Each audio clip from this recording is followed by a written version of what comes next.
बाहेर एवढं सगळं वातावरण असताना त्या व्यंगचित्रातला विनोदही नाही कधी हल्ला. मी मागे एकदा एका शीर्षकाबद्दल बोललो होतो. एक तेंडुलकरांचं एक पुस्तक आहे. त्या पुस्तकाचं शीर्षक आहे, फार छान शीर्षक आहे, की हे सारं येतं कुठून. ज्या वेळेला मी बाळासाहेब म्हणून ज्यावेळेला मी विचार करायला लागतो त्यावेळेला या अनेक गोष्टी ज्यावेळेला डोळ्यासमोरून जातात, खरंच प्रश्न पडतो की हे येतं कुठून, आलं कुठून. आणि म्हणून तो या देशामधल्या सगळ्या राजकारण्यांपेक्षा जो वेगळा माणूस होता त्याचं कारणच ते होतं.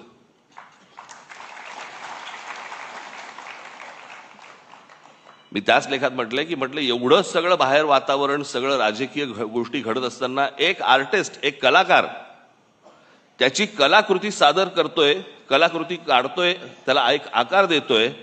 जगात असा कोणताही चित्रकार, शिल्पकार, व्यंगचित्रकार असा कोणीही कलाकार झाला नाही की बाहेर स्वतःच्या बाबतीत अशा काहीतरी गोष्टी घडतायत आणि एक माणूस कला निर्माण करतोय. असा कोणताही आजपर्यंत आर्टिस्ट तयार झाला नाही, या जगात नसेल.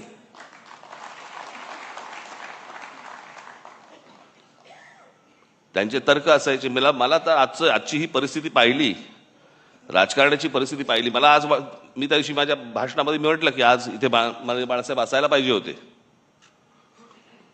पण आज महाराष्ट्राची आणि देशाची जी राजकीय परिस्थिती निर्माण झालेली आहे, म्हणजे गुलामांचा बाजार, आणि हे सगळं महाराष्ट्रामधलं सगळं चित्र पाहिल्यानंतर कुठेही जा तुम्ही,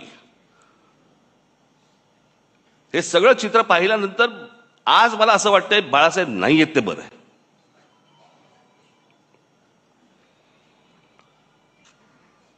तो माणूस किती व्यथित झाला असता, त्या माणसाला काय त्रास झाला असता की हे सगळं चित्र आज जे महाराष्ट्रामध्ये उभं राहिलेलं दिसतंय समोर, की जसे ते पूर्वी 200-100 वर्षापूर्वी नाही का ते चावडीवरती उभे राहायचे आणि माणसांची लिलाव चालायचे, आज तसे महाराष्ट्रामध्ये लिलाव चालू आहेत.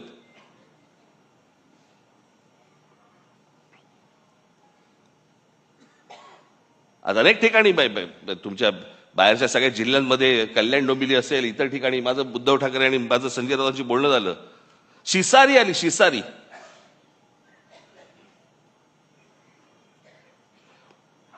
ज्याला व्यथित व्हायला म्हणतो ना आपण, की काय चालू आहे, कुठे नेतोय आपण, ह्याच्यासारखी चांगली गोष्ट नाही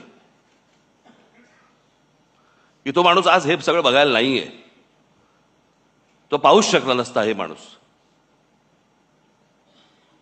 की ज्या गोष्टी शून्यातनं उभ्या केल्या. आज तुम्ही बाहेरच्याही, तुम्ही बाकीच्या पक्षांमध्ये बघा,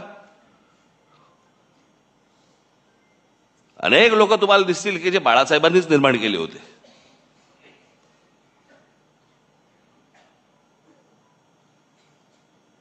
पण ज्या गोष्टी घडत जात आहेत, ज्या गोष्टी घडत गेल्या,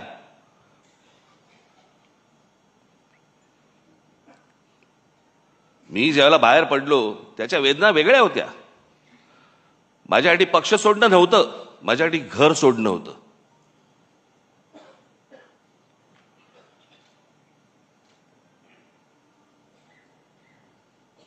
पण त्या सगळ्या गोष्टीला आता एक 20 वर्षाचा काळ निघून गेलाय.